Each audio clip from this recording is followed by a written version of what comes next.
అందరికీ నమస్కారం. నేను ఈశ్వరపగడ హరిబాబు, తెలంగాణ హైకోర్టులో అడ్వకేట్గా ప్రాక్టీస్ చేస్తున్నాను. Indian politics versus Indian constitution అని ఇంగ్లీష్లో, భారత ప్రజల మగు మేము అని తెలుగులో 2 గ్రంథాలు రచించాను. ఇవి నోషన్ ప్రెస్ ద్వారా పబ్లిష్ చేయడం జరిగింది. అవి ప్రపంచవ్యాప్తంగా ఇవాళ Amazon, Flipkart, Kobo, Notion Press online platforms మీద ఆ పుస్తకాలు లభ్యంగా ఉన్నాయి. ఆ గ్రంథాలు రాసిన అనుభవంతో కొన్ని రాజ్యాంగ రహస్యాలను ప్రజల ముందుకు తీసుకురావాల్సిన అవసరం ఉన్నదని భావించి ఈ వెబ్ సిరీస్ ప్రారంభించాను. నేను మీకు గత వీడియోలో భారత రాజ్యాంగం ప్రకారం, ప్రజాస్వామ్య సిద్ధాంతాల ప్రకారం ప్రభుత్వాల ఏర్పాటు ఎలా జరగాలి అని మీకు వివరించాను. ప్రస్తుతం జరుగుతున్న తీరు లోపభూయిష్టమని కూడా మీకు వివరించాను.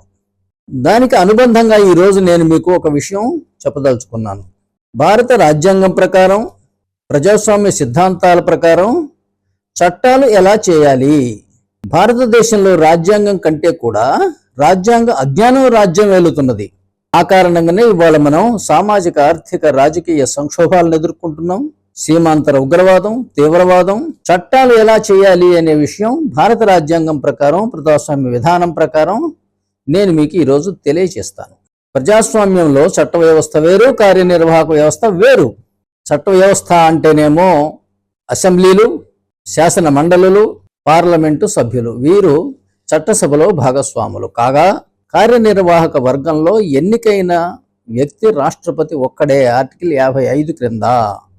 ఆర్టికల్ 328లో కూడా ఎన్నికల కమిషన్కి ఇచ్చినవి 2 బాధ్యతలు. ఒకటి సాధారణ ఎన్నిక, 2 రాష్ట్రపతి ఎన్నిక. ఇప్పుడు చట్ట వ్యవస్థ వేరు, కార్యనిర్వాహక వ్యవస్థ వేరు అన్నప్పుడు ఇవి 2 వేరువేరుగా ఉండాలి. ఈ రెండిటి మధ్య అధికార విభజన ఉండాలి. ఒక మాటలో చెప్పారంటే ఈ 2 కూడా ప్రత్యర్థులుగా ఉండాలి. అప్పుడే నిజమైన ప్రజాస్వామ్యం పరిఢవిల్లుతుంది దేశంలో. కార్యనిర్వాహకాధికారి చట్టసభలో మెజారిటీ ఉన్నవాడు చెప్పినట్టు వినాలి అంటే మీకు కార్యనిర్వాహక వర్గం లేనట్టే లెక్క, అంటే ప్రజాస్వామ్యము లేనట్టే లెక్క. మరి ఇప్పుడు చట్టాలు ఎలా చేయాలి అంటే చట్టసభలలో ఒక తీర్మానం ప్రవేశపెడతారు. తీర్మానాన్ని అంటే బిల్, ఇది పాస్ చేయగలిగిన శక్తి ఎవరికి ఉంటుంది? చట్టసభల్లో మెజారిటీ ఉన్న పార్టీకి ఉంటుంది. కానీ గవర్నరు లేదా రాష్ట్రపతి ఆ పార్టీకి సంబంధించిన మనిషి అయి ఉండకపోవచ్చు, అమెరికాలో లాగా. అప్పుడు ఏమనాలి దీన్ని మనం? ప్రతిపక్షం ఒక బిల్లు పాస్ చేస్తుంది, అది కార్యనిర్వాహకం వద్దకు అంటే ప్రభుత్వం దగ్గరకు బిల్లు పాస్ చేయమని పంపుతుంది. రాష్ట్రపతి గారికి ఆర్టికల్ 111 క్రింద, గవర్నర్ గారికి ఆర్టికల్ 200 మరియు 201 కింద. వీరికున్న అధికారాలు ఏంటి అంటే ఆ బిల్లును ఆమోదించటం, ఆ బిల్లును మార్పు చేర్పులతో కానీ లేకుండా కానీ తిప్పి పంపటం, లేదా బిల్లును నిలిపివేయటం. ఇది వారికి ఉన్నటువంటి రాజ్యాంగపరమైన హక్కు. అంటే ఒక చట్టం తయారవ్వాలంటే ప్రతిపక్షము ప్లస్ ప్రభుత్వ పక్షము ఇద్దరు కలిస్తేనే ఒక చట్టం తయారవుతుంది. అంతే తప్పితే ఒకే పక్షం గనక, అంటే శాసనసభలో మెజారిటీ ఉన్నవాడు గనక చట్టం చేసే అధికారం కూడా అతనిదే అయితే ఇష్టం వచ్చిన చట్టాలు చేస్తారు, ఇష్టం వచ్చినగా దానిని అమలు చేస్తారు. ఇది రాచరిక విధానం. రాజుగారి ఇష్టం, చట్టము ఆయనదే, అమలు పరచడం కూడా ఆయనదే. చివరికి మనం అందులోకి వచ్చాం. ఇది ఒక తప్పు విధానం. ఇప్పుడు ప్రతిపక్షం ఒక బిల్లు చట్టసభలో ప్రవేశపెట్టింది అనుకోండి, పాస్ చేసింది కూడా అనుకోండి, మెజారిటీ ఉండి దాన్ని గవర్నర్ దగ్గరికి పాస్ చేయమని పంపించింది. ఆయన ఏం చేయొచ్చు? దానిని నిలిపివేయవచ్చు, ఆమోదించవచ్చు, లేదా తిప్పి పంపవచ్చు. గవర్నర్ ఆ బిల్లును తిరస్కరించాడు లేదా తొక్కిపెట్టాడు అని అనుకుందాం. అప్పుడు చేయవలసిన పని ఏంటి? చట్టసభల్లో మెజారిటీ ఉన్నవారు కోర్టులకు వెళ్ళటం కాదు. ఇది ప్రజాస్వామ్యం, ప్రజల దగ్గరికి వెళ్ళాలి. వెళ్ళి మేము చాలా చక్కటి బిల్లు పాస్ చేశాము ప్రతిపక్షంగా, ఇది రాష్ట్రానికి చాలా ఉపయోగకరమైనది, దీనిని పంపిస్తే గవర్నర్ గారు దుర్మార్గంగా దానిని తొక్కిపెట్టాడు లేదా తిరస్కరించాడు, తద్వారా ఈ రాష్ట్రానికి నష్టం వాటిల్లుతుంది. కాబట్టి రాబోయే ఎన్నికలలో ఆ గవర్నర్ గారి పార్టీకి, అనగా రాష్ట్రపతి యొక్క పార్టీకి ఓట్లు వేయకండి, పూర్తిగా ఓడగొట్టండి అని వాళ్ళు ప్రజల్ని ఎడ్యుకేట్ చేయాలి. అప్పుడు రాష్ట్రపతి, ఆయన యొక్క మంత్రివర్గము, ఆయన పార్టీకి సంబంధించిన శాసనసభ్యులు, శాసన మండలి సభ్యులు వారేం చేయాలి? వారు కూడా ప్రజల దగ్గరికి వెళ్ళాలి. ఈ ప్రతిపక్ష సభ్యులు చాలా దురుద్దేశంతో ఒక బిల్లును పాస్ చేశారు, చట్టంగా మారితే ఈ రాష్ట్రం దివాలా తీయటం ఖాయం, లేదా ఈ రాష్ట్రంలో శాంతి భద్రతల సమస్యలు తలెత్తే అవకాశం ఉంది. ఈ రాష్ట్ర వనరులు వ్యక్తుల చేతుల్లోకి వెళ్ళిపోతాయి. అది చాలా దుర్మార్గమైన బిల్లు. అందుకోసం ఈ రాష్ట్ర శ్రేయస్సు కోరి నేను ఆ బిల్లుని నిలువరించాను అని ఆయన ప్రజలకు చెప్పుకోవాలి.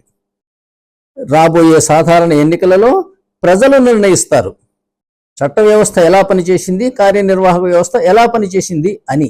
ఇది ప్రజాస్వామ్య సౌందర్యం. కానీ దురదృష్టవశాత్తు తమిళనాడులో గవర్నర్ గారు మంత్రిమండలి పంపిన బిల్లుకు ఆమోదించకపోతే మంత్రిమండలి సుప్రీంకోర్టును ఆశ్రయించింది. తమాషా చూడండి, ఆ కేసు కాస్ట్ టైటిల్ పేరు state of Tamil Nadu versus union of India అని పెట్టారు. ఇది చాలా తప్పు cost title. State of Tamil Nadu అంటే స్టేట్ ఆఫ్ తమిళనాడుని ఎవరు రిప్రజెంట్ చేయాలి?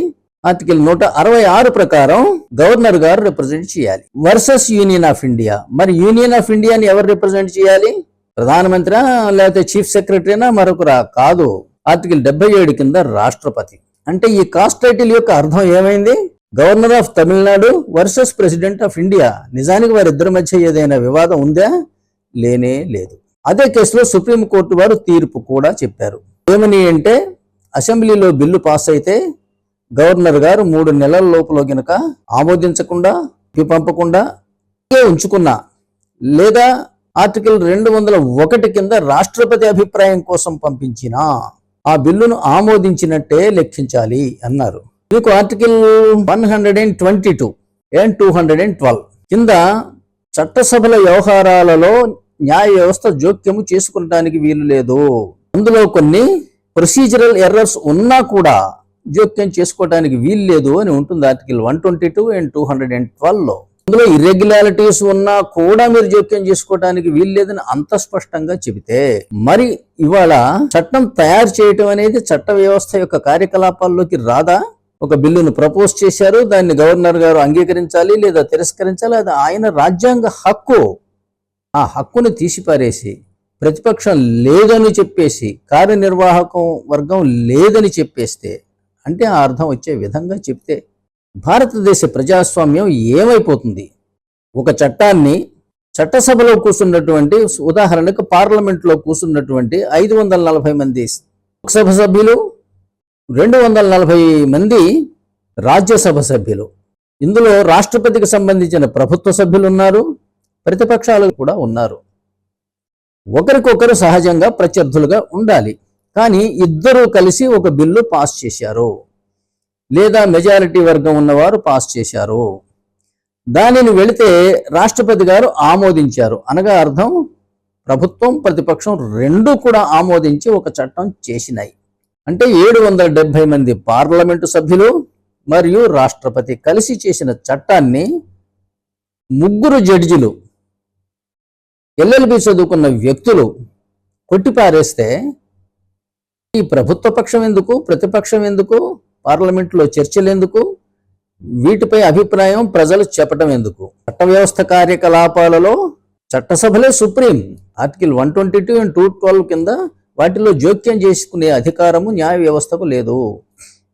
ఈ చట్టములు తయారు చేసేటువంటి విధి విధానం అమెరికాలో సాక్షాత్తు ఇలాగే జరుగుతుంది. అందువల్ల దయచేసి అర్థం చేసుకోండి కదా. అంటే ప్రజాస్వామ్యంలో భారత రాజ్యాంగం ప్రకారం చట్టాలు చేసే విధానం ఏమిటి అంటే, చట్టసభలో ఏ పార్టీకి మెజారిటీ ఉంటే వారు బిల్లును పాస్ చేయగలుగుతారు. రాష్ట్రపతి లేదా గవర్నర్ అదే పార్టీకి సంబంధించిన మనిషి అయి ఉండవలసిన అవసరం లేదు అమెరికాలో లాగా. కానీ ఆయన కూడా అనుమతిస్తేనే అది చట్టం అవుతుంది. మెజారిటీ ఉన్నవాడు చట్టము చేయొచ్చు, పరిపాలన చేయొచ్చు అన్నామని అనుకోండి. మీరు కొన్ని ఉదాహరణలు చూసినట్లయితే వెస్ట్ బెంగాల్లో ఘోర కలి జరిగింది. ఒక ముఖ్యమంత్రి ఒక నియంతలాగా వ్యవహరించింది, ఒక ప్రైమ్ మినిస్టర్ని ధిక్కరించింది, సిబిఐ ఎంటర్ అవడానికి వీల్లేదు అని తీర్మానం చేసింది. అక్కడ ఏం జరిగినా మాది ఫెడరల్, మీరు ఇందులో అడుగు పెట్టడానికి వీల్లేదు, ఇది నా రాజ్యం. కేంద్ర ప్రభుత్వం ఏమీ చేయలేకపోయింది. కారణం ఏమిటి అంటే, ఒక తప్పుడు విధానం మనం ఫాలో అవుతున్నాం, ముఖ్యమంత్రులు ప్రధానమంత్రుల పరిపాలన.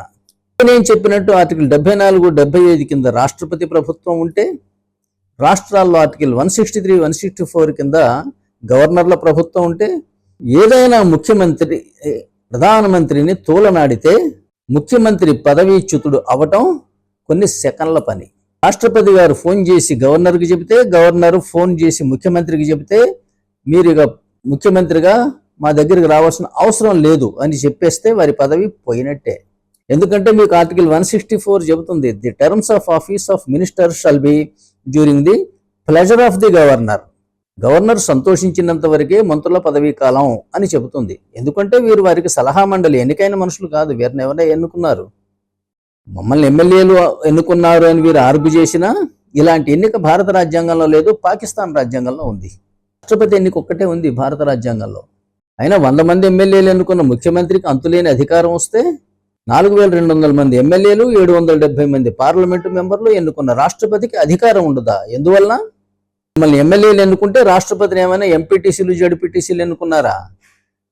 వారిని వీరే ఎంచుకున్నారు. పైగా విప్ కూడా జారీ చేయకుండా ఆర్టికల్ 55(3) ప్రకారం.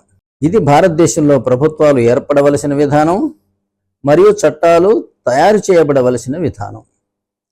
భారత రాజ్యాంగం ప్రపంచంలోనే అత్యంత పెద్ద లిఖిత రాజ్యాంగం మాత్రమే కాదు, అత్యంత ఉత్తమోత్తమైనటువంటి రాజ్యాంగం. అందులో లేని విషయం లేదు. అది బహుశా అతిపెద్దగా ఉండటమే మన సమస్య అయిందేమో, అది ఇంగ్లీష్లో ఉండటమే మన సమస్య అయిందేమో మనకి అనిపిస్తున్నది. నాకైతే రాజ్యాంగాన్ని, ప్రజాస్వామ్యాన్ని అర్థం చేసుకోవటంలో భారతీయ వ్యవస్థలు, మేధావులు సంపూర్ణంగా విఫలమయ్యారని చెప్పడానికి నేను వెనకాడను. Thank you for watching this video. I request you to please subscribe to my channel, comment on my videos, share my videos. I will be glad to reply to your worthy comments. Thank you.